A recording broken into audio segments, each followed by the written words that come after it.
He laughed as if the world existed for his amusement. That was my brother Daniel. He stood on a stage at his own wedding and humiliated me in front of everyone we knew. He thought my quietness was a weakness, and he didn't know I had a secret that would change his life forever. I owned the very company he worked for. As his cruel laughter filled the ballroom, I simply smiled and raised my glass. Little did he know he wasn't just toasting his marriage. He was toasting his own downfall. The memory burned behind my eyes even now. That night was 3 months ago, but the humiliation still clung like perfume you couldn't wash off. I could still hear the laughter, see the pity in the guests' faces, the forced smiles from our parents.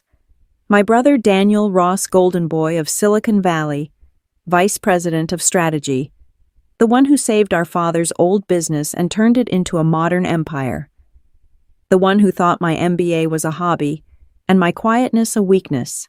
At his wedding, I stood in a pale blue dress that didn't quite fit right, trying to disappear into the marble and glass.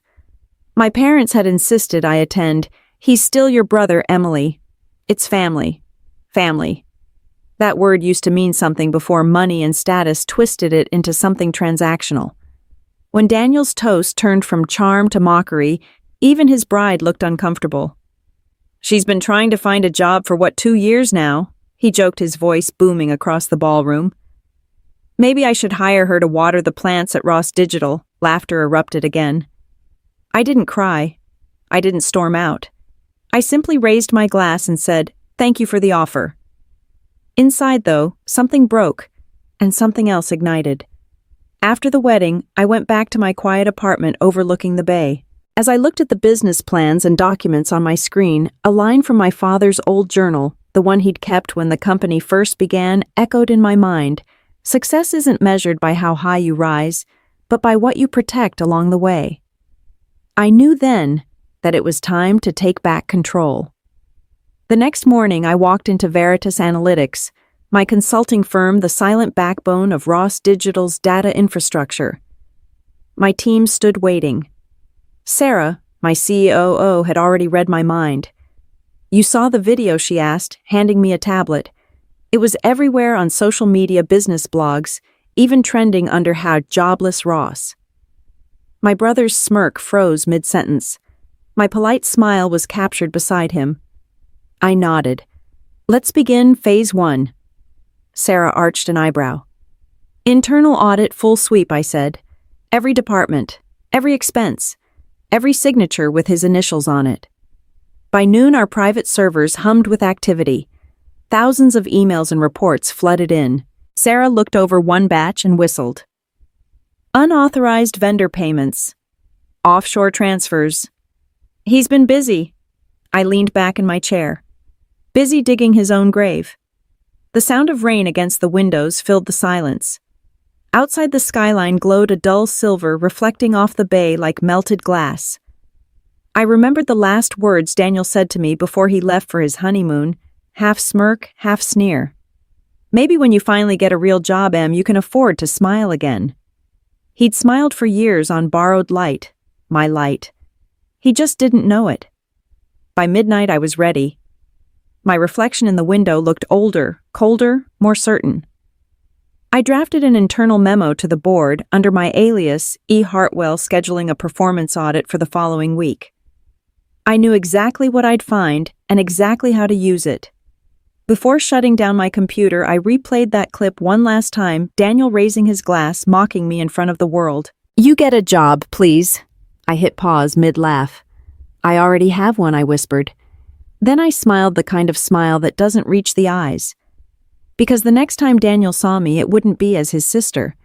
It would be as his boss, and he would have no idea what was coming. The office lights hummed softly as dawn broke over the skyline.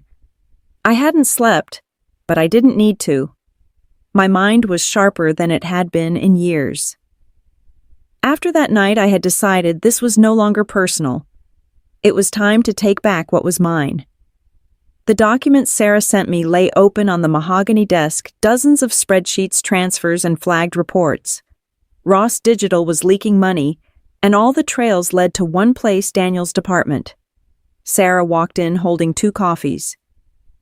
"You're going to want to see this," she said, sliding a folder across the desk.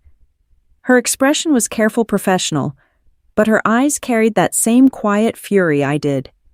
I scanned the summary page.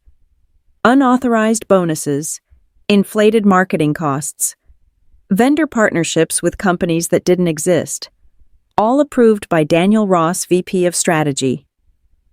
"How long?" I asked. 18 months, she said. "He's been bleeding small amounts through multiple accounts, just under the threshold for audit flags." "Smart," I murmured. "He learned how to hide his greed." Sarah leaned against the window. "You know what this means?" I nodded. "He's vulnerable." For years, Daniel had been the face of Ross Digital, confident, articulate, the kind of executive who made investors feel safe. Meanwhile, I'd been the ghost behind the curtain, quietly running Veritas Analytics and managing the empire through layers of corporate smoke. But the mask was slipping. The deeper we dug, the uglier it became. Veritas's AI flagged patterns that suggested insider manipulation, client data altered to inflate performance metrics, SEO reports falsified, and spending redirected. "He's been selling fake growth," Sarah said. "Not just selling." I corrected. "He's built an empire on it." I turned the screen toward her. "See this?" 2 days before the wedding, he authorized a GIDA compliance bonus for his own team, $500,000. Sarah whistled. $500,000. For what? I smiled thinly. For looking the other way. By noon, we had enough evidence to burn him publicly, but I didn't want flames. I wanted precision, revenge without chaos. I called my legal counsel, Mr. Grant, through a secure line. "We're conducting an internal audit," I said. Quietly. "I don't want word getting out." He hesitated. "Does this concern Mr. Ross?" I paused for a heartbeat. "It concerns the company." After the call, Sarah approached again. "You're sure about this?" I looked out at the city, watching the sunlight scatter across the glass towers. He humiliated me at his wedding in front of everyone I know. But this isn't about my pride. It's about justice. And justice, I said softly, takes planning. That evening we began phase 2. Every keystroke Daniel made, every meeting he scheduled, every message he sent would now mirror to a private Veritas server. I'd see everything before anyone else did. At 8:30, the office buzzed with the start of another day at Ross Digital. Employees filed in, unaware that their CEO, hidden behind the alias E. Hartwell, was watching from the shadows. Through Veritas's security cameras, I saw Daniel stride into the building, suit, crisp smile, sharp coffee in hand. The perfect golden boy. I clicked the audio feed for the executive floor. "Morning team," Daniel said. "Let's make sure our Q3 numbers look clean. Our investors love clean." A low laugh followed from his assistant. "I want a full report on our SEO optimization this week," he continued. "And please make it impressive. We're not in the truth business, people. We're in the perception business." Sarah glanced at me. Did he really just say that I muted the feed? Record it. Everything. By the time the sun set, we had a full transcript. The evidence was damning. But still I didn't move. Timing was everything. My father's words echoed again in my head. Success isn't about noise, Emily. It's about timing. That night I left the office late, the streets below slick from a light rain. The reflection of the Ross Digital Tower shimmered across the puddles like a mirage. I stopped and stared at the glowing logo, his name, my bloodline, my burden. Inside the marble lobby, employees hurried out with laptops and takeout boxes. None of them knew the company's real owner was standing just feet away. None of them knew the woman Daniel mocked as unemployable was their unseen CEO. As I stepped outside again, my phone buzzed.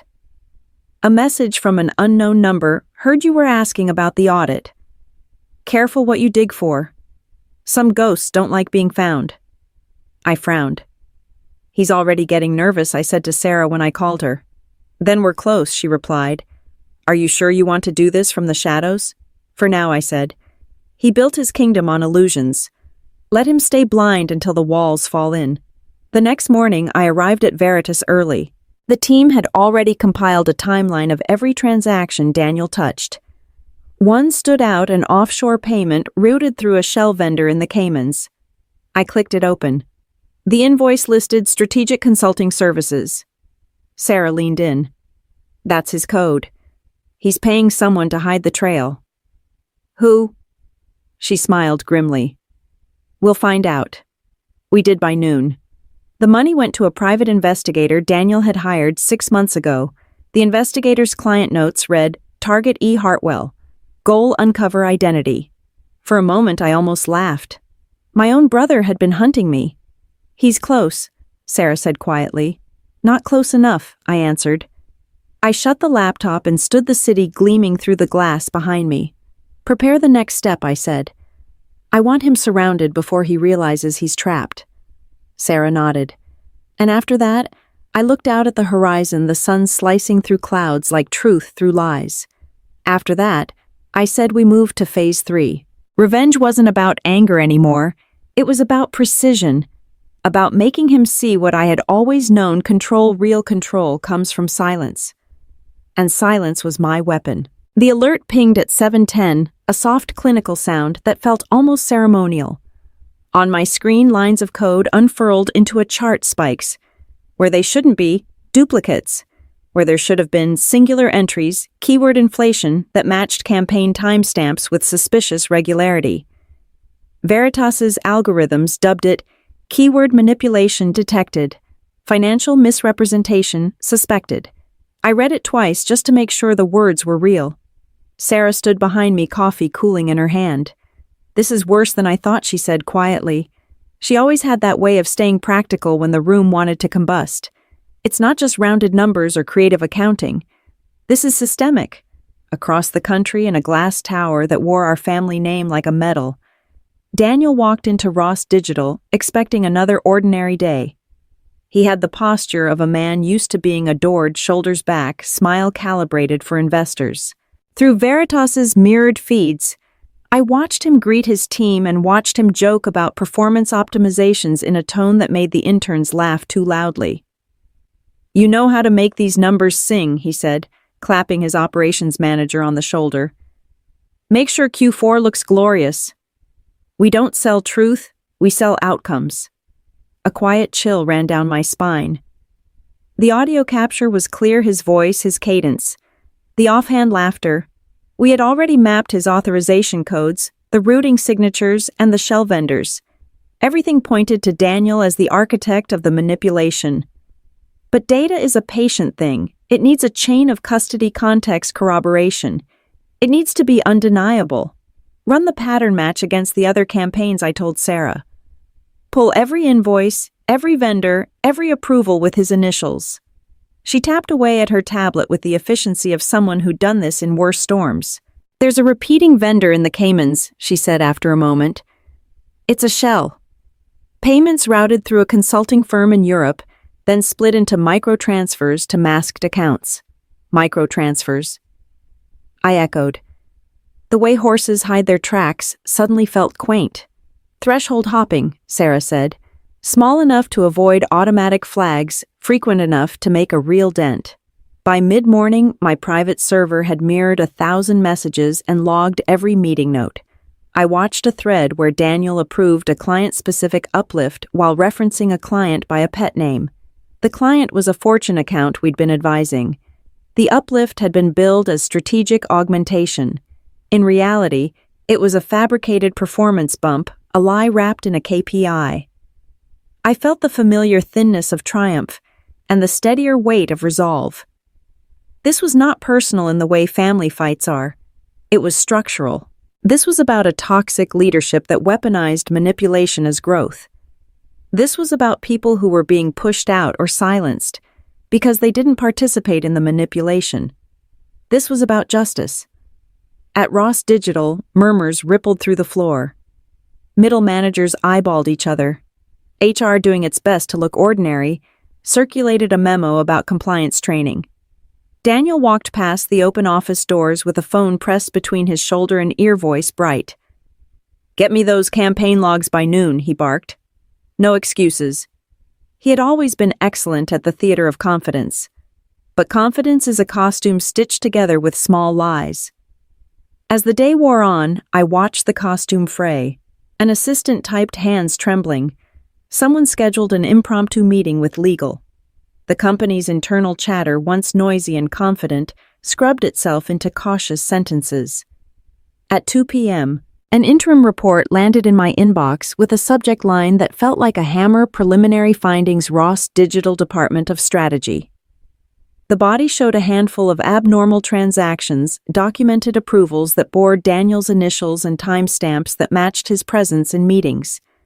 The report didn't accuse. It enumerated. Data doesn't shout. Data whispers the truth into a record book. "Send it to the board," Sarah said. "Not yet," I replied. Timing again. Let them feel the tremor before the quake. Let their own systems corroborate what we'd found. I wanted the board to discover the truth, not to feel spoon-fed vengeance. Let the evidence be theirs to read, not ours to thrust into their hands. Still, I couldn't resist one small precision. I pulled one email thread, the one where Daniel joked that he wanted an audacious campaign and asked for creative accounting. I anonymized our commentaries and sent it through a secure channel to a compliance firm we'd used years ago. A firm with no ties to Veritas that could validate the methodology. This was not killshot theatrics. This was forensic procedure. As evening slid into night, I sat alone in the Veritas control room, screens painting my face in pools of blue.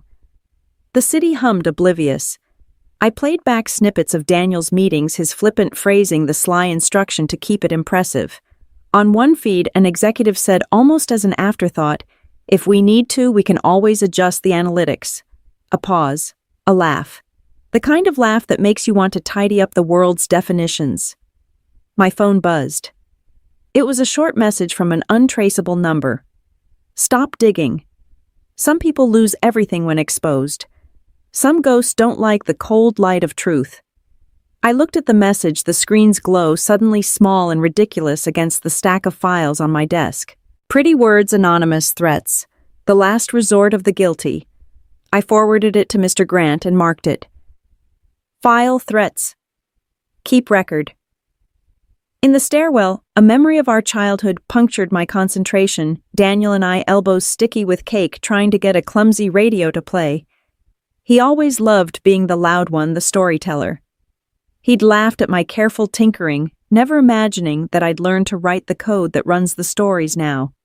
At 9:30, Sarah tapped the keyboard, eyes narrowing. "We've got transaction overlap with an offshore consultancy linked to a private investigator." Her voice held a world of implications. "He hired someone to unmask you." For a second, the absurdity was almost funny. My own brother had spent company money trying to find the person he worked for. "He's closer than we thought," Sarah said quietly. "Not close enough," I answered. Outside, rain started again, a steady review of the day's events. Inside, the server logs finished syncing. The audit official's preliminary summary read, "Major violations suspected. Recommend board review." I allowed myself one small private breath, the kind you take before you step onto a stage. "Get the board notification ready," I told Sarah. "But don't send it. Let them find this where it hurts in their own systems and their own conscience." She nodded, and when she left the room, I replayed the recording of Daniel's laugh one more time and let the sound go through me like cold water. The investigation had begun in earnest. The net was closing with surgical patience, and somewhere on the other side of town, a golden boy still thought he was untouchable. 48 hours. My assistant had calculated earlier until the board met formally to review the findings. 48 hours until a cascade could either start the healing I wanted or spiral into something uglier. I closed the control panel, the LED lights dimming, as if reluctant to witness what came next. In the dark, my reflection stared back, not the resigned sister at a wedding, but someone who had learned how to let truth do the work. The boardroom smelled of fear disguised as cologne. The mahogany table stretched the length of the glass chamber, polished to an almost blinding sheen. Reflections of the city shimmered across its surface, towers of glass and money built on illusion. At precisely 9 o'clock, Daniel Ross walked in. His smile was steady, his stride deliberate. He adjusted his cufflinks like a man who believed control was stitched into his sleeves. "Morning, everyone," he said, his voice crisp. "Let's make this quick. I have a client lunch at noon." At the head of the table sat Chairman Harlan, silver-haired, his expression unreadable. Around him, a half-dozen directors murmured their greetings. Daniel took his seat, as if the room belonged to him, oblivious to the quiet tension pressing against the walls. On the agenda, internal audit review, digital strategy division. He didn't notice the small black camera mounted near the projector, its lens blinking faintly. Through that camera, I watched from my private office at Veritas miles away. Sarah sat beside me, her headset on, monitoring every feed. "Do you want to patch in live audio?" she asked. I nodded. Every word. The speakerphone buzzed. "This is E. Hartwell," I said, my voice even modulated through the system. "Veritas has completed the audit of Ross Digital's strategy division. The findings indicate repeated violations of ethical and financial standards." A pause. Then Daniel's voice, sharp and defensive. "You're accusing me of fraud." "I don't accuse," I replied. "I provide evidence." Sarah slid me the next file. I continued. "Your department's internal chat logs reference SEO shadow optimization. That's a code term for falsifying client analytics. We also traced vendor payments that coincide with manipulated campaign results." Harlan turned toward Daniel. "Is this true?" Daniel's chair creaked as he leaned forward. "With all due respect, I think your consultant is mistaken. We used optimization tools everyone in the industry uses." Another board member, an older woman with icy precision in her tone, said, "Those tools are illegal under FTC standards." The room fell silent. I spoke again. "Veritas recommends immediate suspension of Mr. Ross pending further investigation." Daniel's hand slammed the table. "This is insane. You can't just Harlan cut him off. Enough. Until these findings are verified, you are relieved of your duties, effective immediately." The projector screen froze on a final slide, recommendation termination pending board review. Daniel looked around the table, waiting for someone to object. No one did. Through the camera, I watched his expression fracture confusion, giving way to disbelief to rage. He stood abruptly, knocking over his chair. "You're making a mistake. I built this department. You think some analyst behind a screen knows more than me?" I muted the audio. His mouth kept moving, but I didn't need to hear the words. I'd heard them all before: excuses, arrogance, denial. The same voice that told me I'd never make it. Sarah broke the silence. "Do we trigger exposure protocol?" I stared at the screen, at Daniel's red face, at the executives, averting their eyes at the empire he'd built on lies. "Not yet," I said. "Let him destroy himself a little more first." By the time he stormed out of the room, the decision was already unanimous. The board moved swiftly to appoint an interim director. Emails flew. HR notified legal. Compliance prepared a formal statement. In less than 2 hours, the man who once called me a failure had been stripped of everything he thought made him powerful. Sarah closed her laptop. Phase 1 complete. I nodded, my reflection in the glass cold and unreadable. Phase 2, she asked. Exposure, I said quietly. At his company's anniversary gala next week. I stood by the window, the city glowing beneath me. Somewhere out there, Daniel was probably pacing furious, calling every contact he could think of to salvage his pride. I took a slow breath. He wanted the spotlight, I murmured. Now he can have it. Sarah hesitated. Are you sure you want to do it in public? I turned from the window, the faintest smile curving my lips. Oh yes. He humiliated me in front of hundreds of people. It's only fitting that when he falls, they all see the truth. Outside, thunder rolled low across the horizon, the sound of a storm building. Inside, the soft hum of the monitors marked the rhythm of an empire about to collapse. I pressed a finger to my headset. Schedule the next meeting, I said. Tomorrow we start preparing the reveal. Then I closed the feed, leaving the image of Daniel frozen on the screen, mid-gesture, mid-denial, mid-downfall. The perfect portrait of a man who thought he owned the world, unaware that the world he stood on was already mine. The rain hadn't stopped since the board meeting. It came down in long, relentless sheets that turned the city into a watercolor of grays and golds. Somewhere in that haze, Daniel Ross was unraveling. I could feel it before Sarah even walked into my office with the morning reports. "He's called every board member," she said, tossing a folder onto my desk. Twice. Some of them didn't pick up. Others hung up. I flipped through the pages. Legal notices, resignation drafts, news alerts. The press hadn't caught wind of the suspension yet, but they would. Everything leaks eventually. Especially the truth. Sarah crossed her arms. "He's not taking this quietly." "Of course not," I said. "Men like Daniel never fall gracefully. They kick and claw until they hit the ground." On the screen behind me, our data monitors pulsed with a steady blue light. Veritas now had eyes everywhere inside Ross Digital's servers, through the board's encrypted emails, even within Daniel's private communications. He'd spent years teaching me how to think like a strategist, how to win by anticipating every move. He just never expected that I was learning to use those same lessons against him. Sarah's phone buzzed. She glanced at it, frowning. "He just posted on LinkedIn." I raised an eyebrow. "Already?" She turned the screen toward me. The post was long, dramatic, and dripping with ego. "Due to unforeseen internal conflicts, I've decided to take a leave of absence from Ross Digital. I remain proud of my leadership and the growth we've achieved. The company will continue to thrive under its exceptional team." I almost laughed. A leave of absence. That's one way to spell suspended for fraud. Sarah smirked. "The comments are pouring in sympathy, praise, fake concern. He's milking it." "Let him," I said. "He still thinks this is about reputation. He doesn't realize it's about exposure." I turned back to my screen. A red notification blinked in the corner, an alert from Veritas's internal monitoring team. "He's accessed the secure servers," I said, scrolling through the feed. "He's trying to delete the audit files." "Can he?" Sarah asked. I smiled. "Not anymore." I moved them off-site. On the screen, Daniel's keystrokes lit up like a heartbeat monitor. Desperate, erratic, doomed. Every command he entered only mirrored back to me. Every attempt to erase his trail became another line of evidence. Sarah watched silently. "He's going to realize someone's behind this."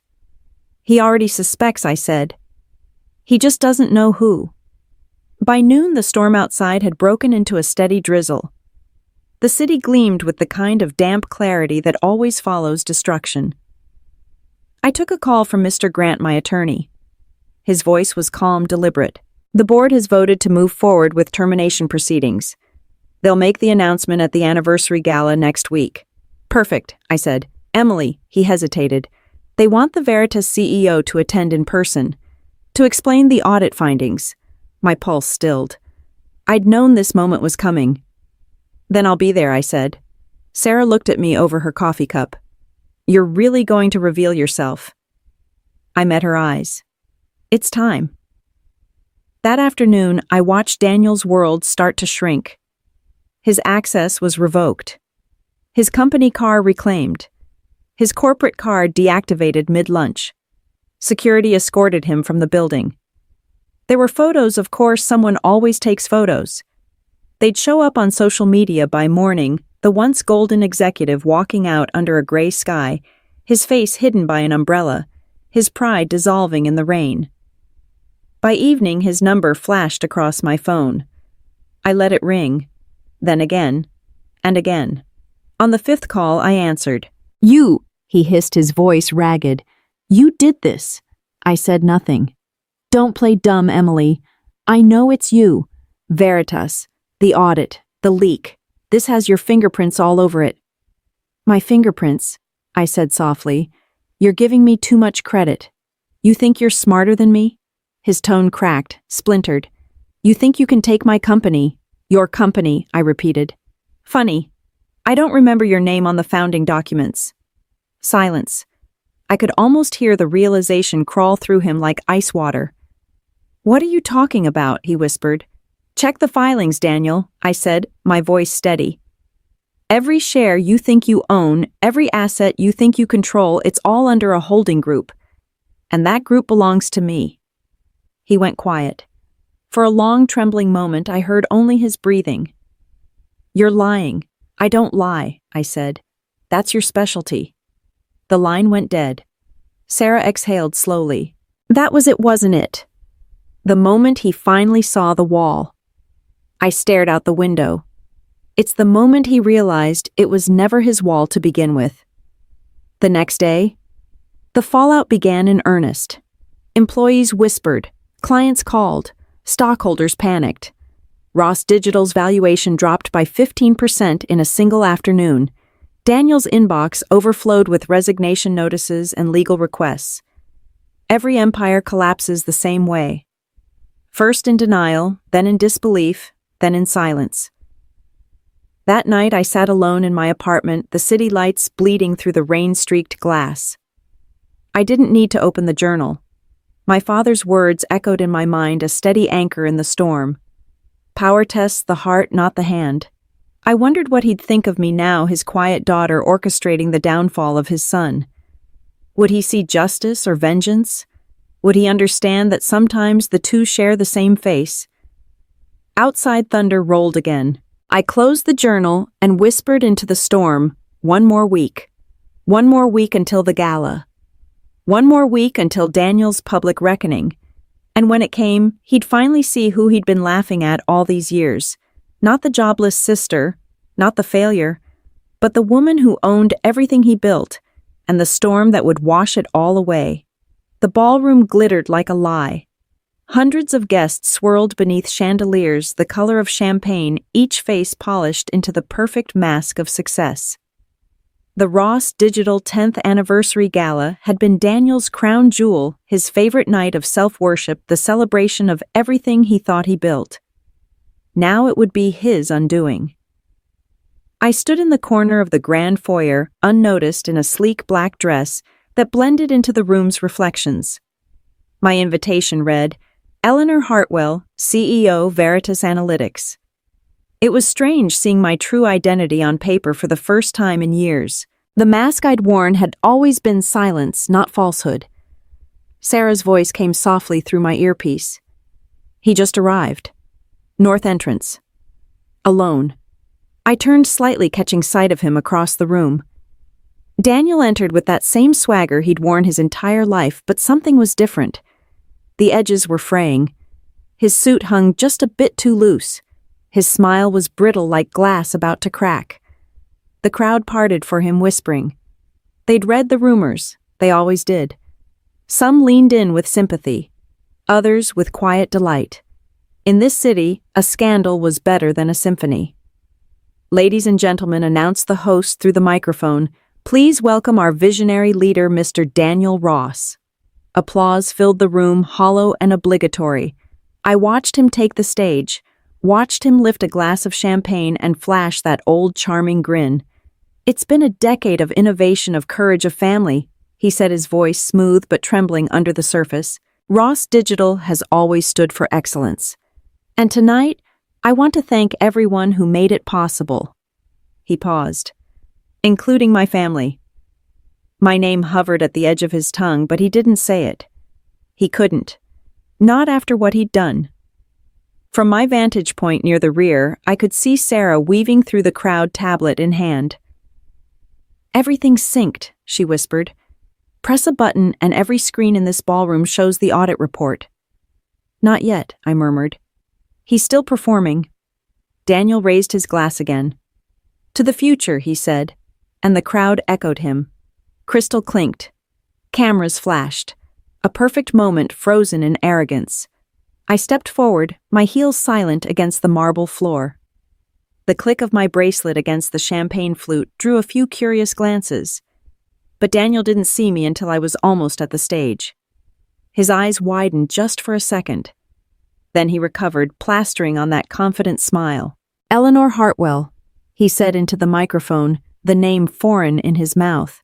Ladies and gentlemen, we're honored to have the CEO of Veritas Analytics with us tonight, the firm that's been reviewing our operations.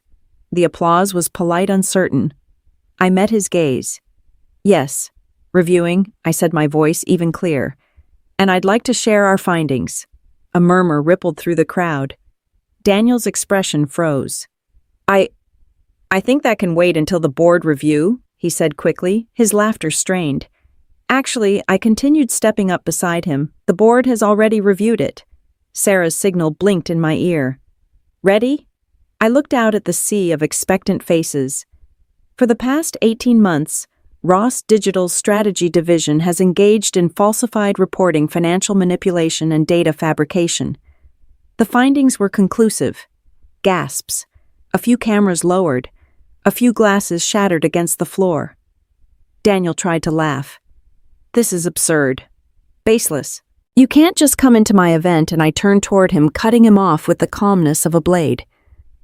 Your event, I said softly. Daniel, this company doesn't belong to you. It never did. He blinked, confusion flickering behind his anger. I faced the audience again. Ross Digital's majority shares are owned by a private holding company under Veritas Analytics, the same holding company that funded its creation, its expansion, and its so-called innovation. You've all been applauding the wrong Ross. I took a deep breath, letting the silence stretch. Then I said it. My name is Emily Ross.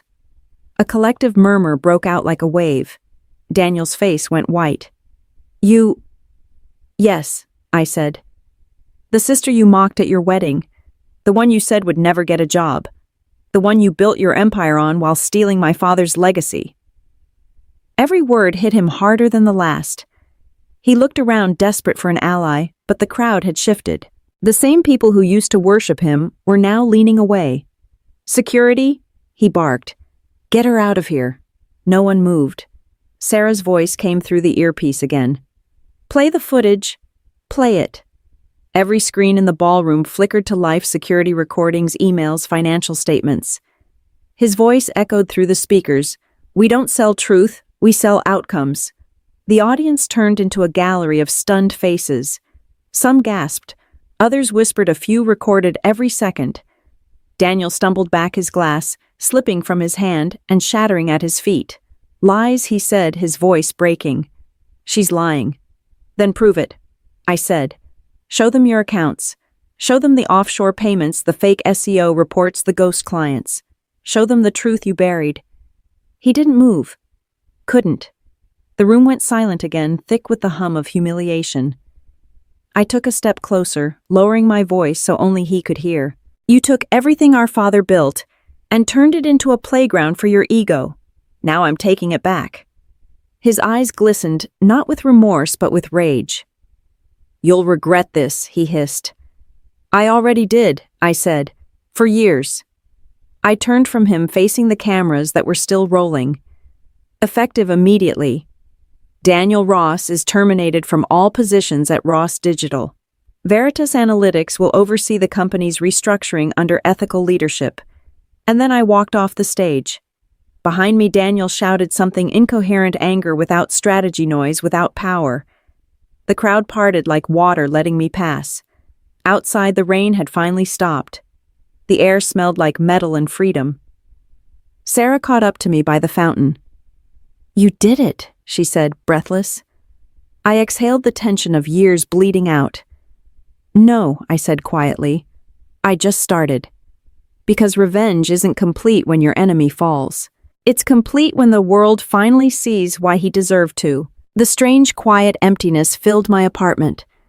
I sat by the window barefoot, my coffee untouched, feeling the silence after all the tension had been released. Daniel, I asked. Her expression hardened. Not good. The board officially terminated him this morning. They're filing civil charges for embezzlement and fraud. The SEC is investigating. I leaned back in my chair. And the public? She hesitated. Sympathies fading fast. His apology video went live an hour ago, but I clicked play. Daniel appeared on screen, unshaven, exhausted, wearing the same suit from last night. His voice trembled as he tried to look remorseful. I made mistakes. I trusted the wrong people. I didn't know I stopped the video. He still can't take responsibility. Sarah crossed her arms. He's unraveling. Reporters are camping outside his apartment. Sponsors are withdrawing contracts. His lawyer quit this morning. Outside, a low thunder rolled across the city, a storm clearing its throat. Any word from our father's trust? I asked. They sent flowers, she said softly. And a note. You restored what he built. For a long time, neither of us spoke. The air in the room carried the quiet weight of everything that had been reclaimed and everything that had been lost. At 10 a.m., the first call came from the board. They wanted to meet urgently. I agreed. The meeting was held at Ross Digital headquarters, a place I hadn't walked into in almost 5 years. The marble floors gleamed under the harsh morning light. Employees stopped mid-step when they saw me. Some smiled nervously, others whispered. Inside the boardroom, 12 directors sat waiting. Their faces were pale, polite, cautious. Ms. Ross, Chairman Harlan, began standing to greet me. We owe you an apology. We had no idea. I cut him off gently. What matters is what happens next. They nodded, visibly relieved. The agenda was simple: stability, reputation, survival. The world knows the truth, I said, pacing slowly. Ross Digital's name is damaged, but not destroyed. If we rebuild on transparency, we can turn this from scandal to redemption. A few nodded. One of the older board members cleared his throat. And what about your brother? I paused. He'll face the same justice anyone else would. No special treatment. A murmur of approval swept the table. Veritas Analytics will oversee compliance going forward, I continued. Every contract, every client interaction, every digital metric. No more secrets. No more ghosts. They voted unanimously to appoint me as interim CEO. The motion passed in under 5 minutes. Just like that, the company that had mocked me, excluded me, forgotten me, was mine again. After the meeting, I walked through the executive floor, the air thick with curiosity. Daniel's office door stood half open, his nameplate already removed. Inside, the shelves were bare. His chair was still turned toward the window, as if waiting for him to return. I sat in it for a moment. The view was the same: skyscrapers, streets, the river carving through the city, but everything else had changed. Sarah appeared in the doorway. You really did it, I exhaled. It doesn't feel like victory, because it's not revenge anymore, she said softly. It's restoration. I looked around the office, the ghost of Daniel's presence fading. Then let's rebuild. By afternoon, I was buried in calls, clients, investors, journalists. Most were cautious but curious. They wanted reassurance that the empire hadn't fallen. I gave them something better: conviction.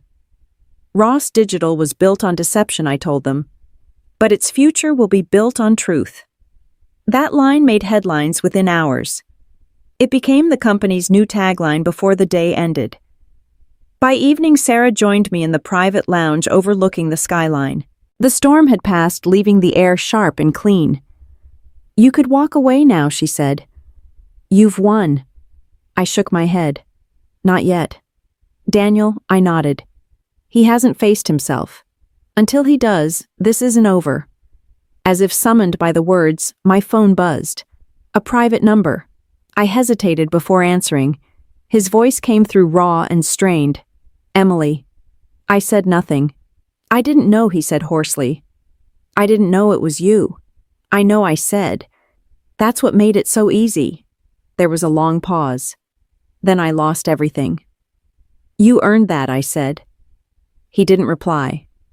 The line went dead. Outside, the city lights flickered to life one by one like distant stars reclaiming the dark. Sarah placed her tablet on the table. The press is calling this poetic justice, she said. I watched the skyline, my reflection caught in the glass, stronger now, but not untouched. Poetry doesn't rebuild companies, I murmured. People do. And as the night deepened, I realized this was never just about vengeance.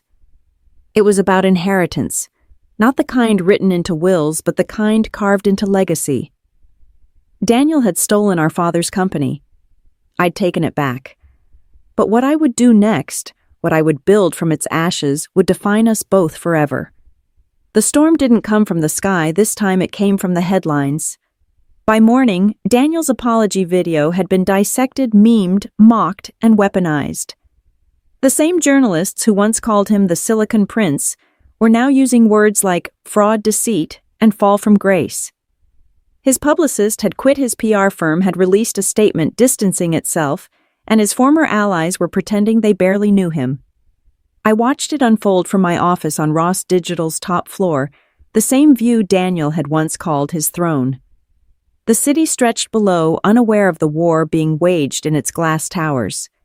Sarah entered a stack of folders in her arms. "He's not done," she said, dropping them on the desk. "Daniel's hired new counsel. They're threatening to sue for defamation and wrongful termination." I didn't even look up from the screen. "Let him try. He's also contacting our biggest clients," she added. "He's telling them you manipulated the board to steal control of the company." Now that made me look up. That's a dangerous lie. Sarah's mouth curved into a tight smile. "It's also easy to disprove. We've got every board vote on record." Still, I felt the familiar ache of betrayal settle deep in my chest. Even stripped of power, Daniel was still trying to burn everything around him. I thought of him as a child, always reaching for the matches, always fascinated by how things looked in flames. "Track every call he makes," I said. "And keep it legal on standby." By noon, the storm had gone digital. My inbox overflowed with requests from investors wanting reassurance. My phone buzzed nonstop with notifications. Veritas CEO, accused of corporate coup, sibling feud, shakes tech industry, Ross family empire at war. I muted them all. Then came the one I couldn't ignore. A message from an unknown sender. Attached a photograph. It showed me leaving my penthouse last night, taken from across the street. The caption read, "You think you're untouchable. Everyone burns eventually." Sarah leaned over my shoulder when she saw it. "He's escalating." I felt the chill creep down my spine. "Send it to security. And pull footage from the last 48 hours. Within minutes, Veritas's private servers lit up with data streams. Every camera in the building, every keycard scan, every license plate that entered the underground garage. It didn't take long to find it, Daniel's car idling across from my building at midnight. Sarah's voice was cold. "He's watching you." "Let him," I said. "If he wants to play with ghosts, I'll remind him who taught him how to haunt." But even as I said it, I felt the unease grow. This wasn't just revenge anymore. This was desperation. And desperate men don't plan, they lash out. That evening, as rain streaked the city's glass again, I sat alone in the conference room. My father's portrait hung on the wall behind me, the same photo Daniel once had removed when he remodeled the office. I turned my chair toward it, studying his calm, confident smile. "You warned me," I whispered, "about power, about ego, about him." The door opened. Sarah entered quietly, holding her tablet. "The police are aware. They're assigning extra patrols near your building." I nodded absently. She hesitated. "You should go home." I looked out at the skyline, silver lights reflected in wet asphalt. "This office is home," I said. "For now." The hours passed slowly. Somewhere around midnight, Sarah dozed off in the corner chair, her tablet still glowing faintly beside her. I kept working, signing contracts, revising the new company statement, drafting the framework for an employee equity program. Each document I signed was a brick in the new foundation I was building, one that would outlast every scandal. When the intercom buzzed, I nearly didn't notice. "Ms. Ross," came the voice of the night security guard. "There's a man downstairs asking to see you. Says it's urgent." My heart sank. Name didn't give one. Just said you'd know him. "Tell him to leave." Silence. Then the guard's uneasy voice. "He won't." I stood, moving to the window. Down below, near the glass doors, a figure stood in the rain. Even from this height, I knew that posture, defiant, broken, familiar. Daniel. He stayed for almost an hour, a soaked, motionless figure staring up at the building our father built and I reclaimed. When he finally turned and disappeared into the rain, I felt something twist in my chest. Not pity, but a sense of finality. "End the surveillance tonight," I told Sarah. "If he wants to watch, let him." "But I'm done watching him." She frowned. "That's not like you." "It's exactly like me," I said. Because I'm done letting him live rent-free in my head. The next morning, the front page showed a photo of Daniel leaving the city, head down, suitcase in hand, flanked by 2 officers. The caption read, "Ross investigation expands as former executive faces federal inquiry." Sarah looked up from her phone. "He's gone." I nodded slowly. Not gone. Just finished. Outside sunlight finally broke through the clouds for the first time in weeks. It spilled across the skyline, sharp and golden, washing the city clean. I stood by the window watching the reflection of my father's portrait fade into the glass. For the first time in years, the company felt silent, not tense, not haunted, just peaceful. The storm had returned one last time only to prove it had nothing left to take. The morning after Daniel's departure, the city felt quieter, like someone had turned down the volume on the world. Even the usual hum of the Ross Digital headquarters carried a different rhythm. For the first time, I could breathe inside this building. I stood in the executive boardroom, sunlight pouring through the floor-to-ceiling windows. The same table where Daniel once barked orders now reflected the gold of a new morning. It didn't feel like revenge anymore. It felt like recovery. Sarah walked in with her tablet, smiling faintly. "It's official," she said. "The board voted to make you permanent CEO." I nodded, exhaling a breath I hadn't realized I'd been holding. "Good. Then we start over. From the ground up." She handed me a folder labeled Corporate Restructuring Plan. I've already outlined Phase 1, new leadership teams, ethics training, and transparency reporting. I also found a few employees who left under Daniel's management. They're eager to come back. "Bring them in," I said. "Anyone who's ever felt silenced here deserves a second chance." As she turned to leave, I added Sarah. She looked back. "Thank you for staying when it wasn't easy." She gave a half smile. "I stayed because I believed you'd win, and because he never scared me the way he wanted everyone to think he did." After she left, I took a long look around the room. The portraits of former executives had been taken down, Daniel's among them. In their place hung a single framed quote from my father: "Integrity doesn't shout. It stands still while the noise passes." That afternoon, I gathered every employee, hundreds of them, in the main auditorium. Many of their faces were new. Others I recognized from years ago, back when the company was smaller, hungrier, more human. "Good morning." I began, standing at the podium. Some of you know me as Emily Ross. Others might know me as E. Hartwell. Both are true.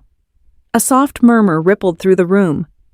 When I started Veritas Analytics, my goal was to build something my father would have been proud of, a company that told the truth in an industry built on illusion. Somewhere along the way, that truth was stolen. But today we will take it back. I glanced down at the front row. Engineers, marketers, assistants, people Daniel had ignored, underestimated, or exploited. "No one here should ever feel invisible again," I continued. "Your work matters. Your voice matters. And from this moment on, Ross Digital isn't just about technology, it's about accountability." The applause began small, hesitant, then grew into something real. A standing ovation, not for revenge, but for rebirth. Afterward, people lined up to shake my hand. One of them was Jennifer, a young software developer who'd quit under Daniel's regime. She smiled nervously. "You probably don't remember me," she said. "But I was on the AI project before Daniel shut it down. He said it wasn't marketable." I remembered the email, cold, dismissive, a single sentence: "Terminate Project Helix. It's a waste of resources." I remember I said, "Do you still have the prototype?" Her eyes brightened. "Yes, I never deleted it." "Good," I said. "Restart it. You're leading the new division." Her shock turned to a grin. "Seriously?" "Seriously," I said. "Ross Digital's next innovation will be built by the people he dismissed." By evening, the energy inside the building had changed completely. Laughter echoed in the hallways again. Collaboration replaced competition. People stayed late, not because they were afraid, but because they cared. In my office, I reviewed the latest reports. Productivity up 25%, client satisfaction climbing. Investors were returning cautiously optimistic. The financial world loved a redemption story, and we were becoming one. Sarah entered holding a cup of tea. "You're still here," I smiled faintly. "You know me." She set the cup down. "There's something else," she said. Daniel's name came up again. I was tense. "Go on." "He's disappeared. His lawyer doesn't know where he is. His accounts are frozen, but he hasn't accessed them in days." I leaned back, staring at the skyline.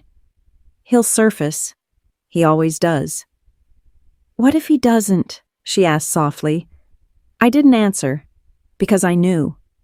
People like Daniel don't vanish. They regroup. When Sarah left, I looked out at the city.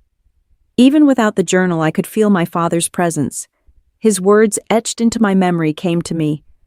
Legacy isn't about what you build, it's about what survives you. I realized this rebuilding was my way of keeping that legacy alive. Outside the city glowed under the first clear sky in weeks. I could see our logo Ross Digital shining from the top of the tower. For the first time, it didn't feel like a reminder of betrayal. It felt like healing. But even in peace, there was a pulse of unease beneath it. The calm after a storm isn't the end. It's the warning before another. The phone buzzed again, a message from an unknown number. "You took everything. Enjoy it while it lasts." I stared at it for a long time before deleting it. Then I turned back to the window, watching the night spread across the city. Rebuilding wasn't just about restoring what was lost. It was about making sure no one could ever destroy it again. And for that, I wasn't finished yet. The email arrived at 3 a.m. No subject line, no sender name. Just a single attachment labeled Truth. Zip. I almost ignored it. The hour was late, and my eyes burned from reviewing reports, but something about it felt deliberate, calculated, a final quiet note in a symphony of chaos. I opened it. The password prompt was simple: my father's birthday.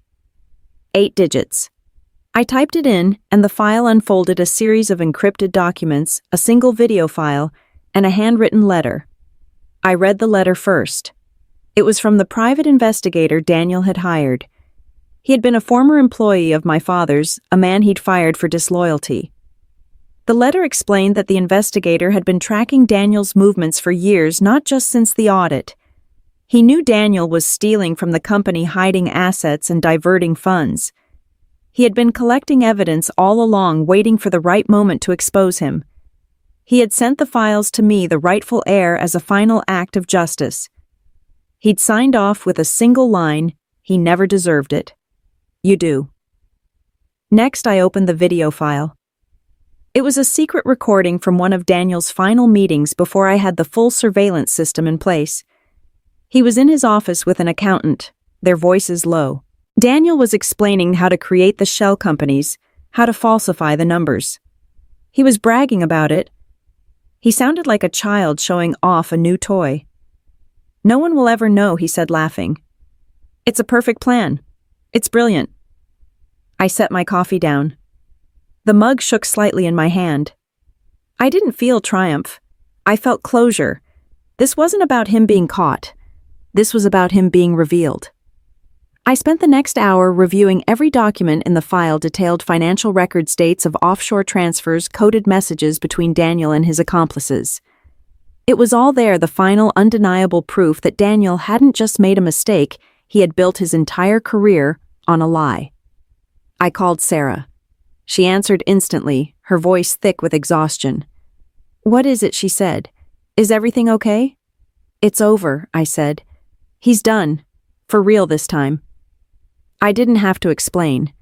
She'd been with me every step of the way, every late night, every frantic call. She knew what I meant. The gala, she said. The board meeting. The scandal. None of that was enough. He needed this. He needed to be completely exposed, I said, to have his lies laid bare. And now he has. I sent the files to her, then to Mr. Grant.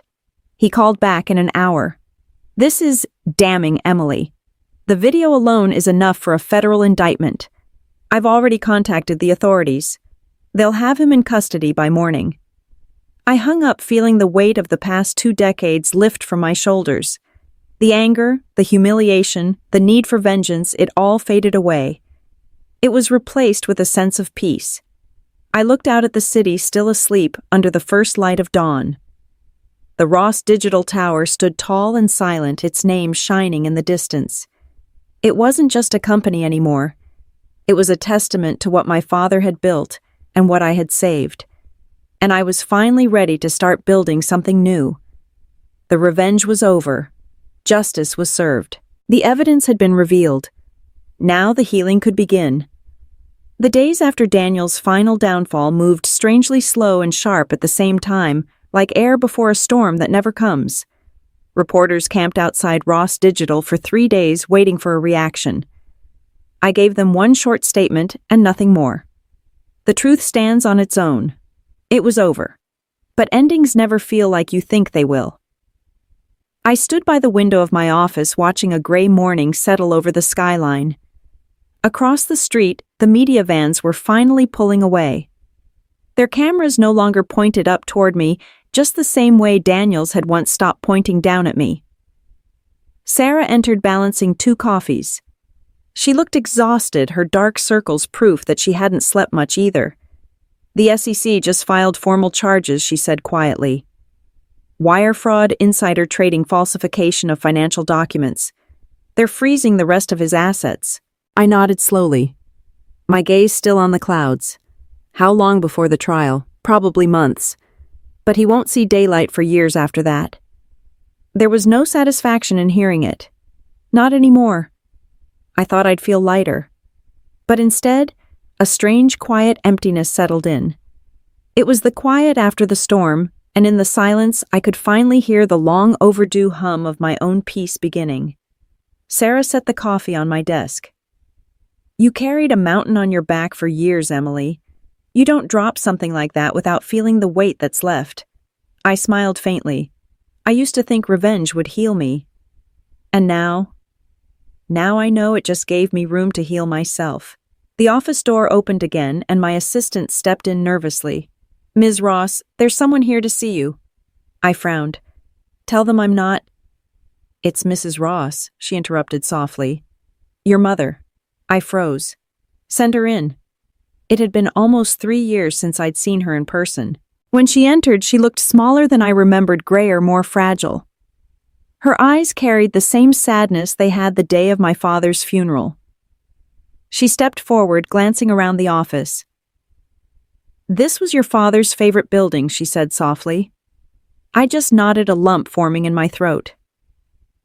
He'd be proud of you, she continued, her eyes lingering on the framed quote behind my desk. Even if he'd hate how it had to happen. I turned away.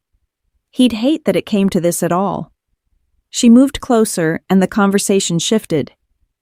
Daniel called me, she said. I swallowed hard, trying to find words. He told me once that I couldn't even handle my own life. My mother touched my hand. He was wrong. You didn't just handle it, you mastered it. Her warmth caught me off guard. For the first time since the wedding, I felt something like forgiveness inch toward me, not for Daniel, but for myself. When she left, Sarah lingered by the door. You okay? I don't know, I said honestly. Maybe for the first time I'm allowed to be. By afternoon, I was back to work. Meetings, strategy sessions, investor calls. But the energy in the company was different now, softer, grounded. People smiled when they passed each other in the halls. The tension that once hung like a shadow had lifted. Ross Digital was breathing again. Later that night, Sarah and I stood on the rooftop balcony. The city stretched endlessly, its windows glowing like constellations. Do you ever think about what's next? She asked. Every day, I said. But not in the way I used to. What do you mean I used to think in terms of revenge? Of proving myself? Now I think in terms of rebuilding what legacy I want to leave behind. What kind of world my father would want me to build? Sarah smiled. So what comes next for the empire you rebuilt? I turned toward the horizon. Transparency. Equity. Maybe even forgiveness. Forgiveness, she said with disbelief. Not for him, I said. For me. We stood in silence for a moment, the wind tugging at our hair, the sound of the city far below like a heartbeat we'd finally sink to. Sarah looked over. You know, when you walked onto that stage at the gala, I thought you were going to destroy him. But you didn't, not really. You exposed him. There's a difference. I smiled faintly. Destruction is easy. Accountability takes patience. Do you regret anything? I thought for a long moment before answering. Only that it took me so long to stop waiting for someone else to give me power. She nodded. You're finally free. Free. The word lingered in the cool night air, strange and new, and almost sacred. When I finally went home that night, I stood on my balcony overlooking the same city Daniel once ruled from his tower of arrogance, the same one my father built from his hands. Somewhere in between their two worlds, I had found mine. The storm was over, the empire was reborn, and I was no longer the girl standing humiliated at her brother's wedding. I was the woman who had turned that humiliation into history. 6 months later, the city had learned to say my name without hesitation. The tabloids called me the woman who owned her brother. The business magazines called me the Phoenix of Ross Digital, and the younger crowd online simply called me her. I ignored all of it. Titles had never mattered. Legacy did. I sat at my father's old desk, now restored and placed in my office where Daniel's modern monstrosity once stood. The wood bore faint scratches, initials carved by a man who believed in working until his hands bled. Sometimes I traced the marks with my fingers and imagined him still here, still reminding me that success meant nothing if it came without purpose. The new Ross Digital, merged with Veritas Analytics, was unrecognizable from what it had been under Daniel's rule.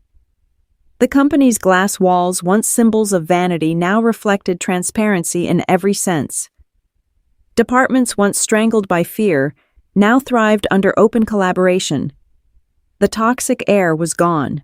In its place was laughter, drive, and innovation that felt human again. Sarah entered smiling as she placed a folder on my desk. Quarterly report, she said. Up 60% since the merger. Employee retention at an all-time high. And, she paused, grinning, we've been nominated for a National Business Ethics Award. I raised an eyebrow. Ethics? That's new.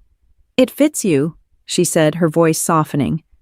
I opened the folder but didn't read it right away. It fits us, I corrected. All of us. She nodded and glanced at the framed photo behind me. My father, my mother, and 2 children standing in front of the old Ross workshop. Your father would be proud. I smiled faintly. I hope so. I think he'd still scold me for taking this long to fix it. As Sarah left, I looked out at the city. Even without the journal, I could feel my father's presence. His words etched into my memory came to me. Legacy isn't about what you build, it's about what survives you. I realized this rebuilding was my way of keeping that legacy alive. The letter arrived later that day. I opened it and read it carefully, a single sheet of paper with neat, almost unnervingly calm handwriting. It was from Daniel from prison. Emily. I used to think you were weak because you stayed quiet. Now I understand silence is the sharpest weapon of all. You didn't just win, you reminded me what power actually looks like. I've lost everything but time, and for once I'm using it wisely. I don't expect forgiveness. I just wanted you to know you were right. Daniel. I folded the letter carefully, then placed it in the bottom drawer beside my father's journal. I didn't feel forgiveness, not yet. But as I read his words, I felt the last tight knot in my chest finally loosen. It wasn't a truce, but a quiet final acknowledgement that the war was truly over. At noon, the company's all-hands meeting filled the main auditorium. I walked onto the stage, applause rolling like distant thunder. Good afternoon, I began, my voice steady but warm. When I took over this company, I didn't come to lead an empire. I came to rebuild a promise my father made when he started Ross Digital, to create something that mattered, something honest. A quiet stillness settled over the crowd. We've survived a scandal. We've survived betrayal. But what truly defines us is not what we've endured, it's what we've chosen to become. I paused, scanning the faces before me. Some new, some familiar, all watching with belief instead of fear. This company doesn't belong to one person anymore. It belongs to all of you. To every idea, every risk, every late night you've given to build something better. A murmur of emotion rippled through the room, and as we move forward, I continued, we'll keep building. Not on ego or ambition, but on truth. Because the truth isn't what destroyed us, it's what saved us. The applause that followed was thunderous. It filled the room, but it didn't feel like noise, it felt like release. When I stepped off the stage, Sarah was waiting by the door. You know you just broke the internet again, right? I laughed softly. Let them talk. They've always talked. She grinned. Still, you could get used to being the face of integrity. I don't want to be the face, I said. I just want to be the foundation. That evening, the board hosted a small celebration in the top floor lounge. Champagne flowed, cameras flashed, but my mind was somewhere else. I slipped away to the balcony where the city glimmered beneath the dusk. The same city I'd once walked through, invisible, the same one that had witnessed my humiliation, my vengeance, and finally, my rebirth. Sarah joined me a few minutes later, 2 glasses in hand.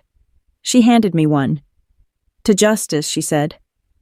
I shook my head gently. To rebuild. We clinked glasses. Down below, the streets buzzed with life, people chasing dreams, making mistakes, beginning again. For the first time in years, I wasn't chasing or running. I was standing still, and it felt right. Sarah leaned against the railing. Do you ever think you'll forgive him? I looked toward the horizon where the city met the fading sun. Maybe one day, I said. But forgiveness isn't the end of the story. It's just another kind of beginning. The sky deepened into twilight. The company logo on the building glowed softly against the night, Ross Digital Truth in every connection. I smiled. My father's words echoed in my mind. Integrity doesn't shout. He was right. It doesn't shout. It builds. It endures. And tonight, it stood taller than ever. Sarah, I said, glancing at her with a quiet smile, remind me tomorrow to announce the new mentorship program. For the next generation. She nodded, smiling, always planning ahead. Someone has to, I said. When she left, I stayed a little longer, letting the hum of the city wash over me. Revenge had ended long ago. What remained was legacy, steady, silent, and stronger than the storm that came before it. I turned to leave, whispering the words I hadn't spoken aloud in years. I'm home. And this time, it was true.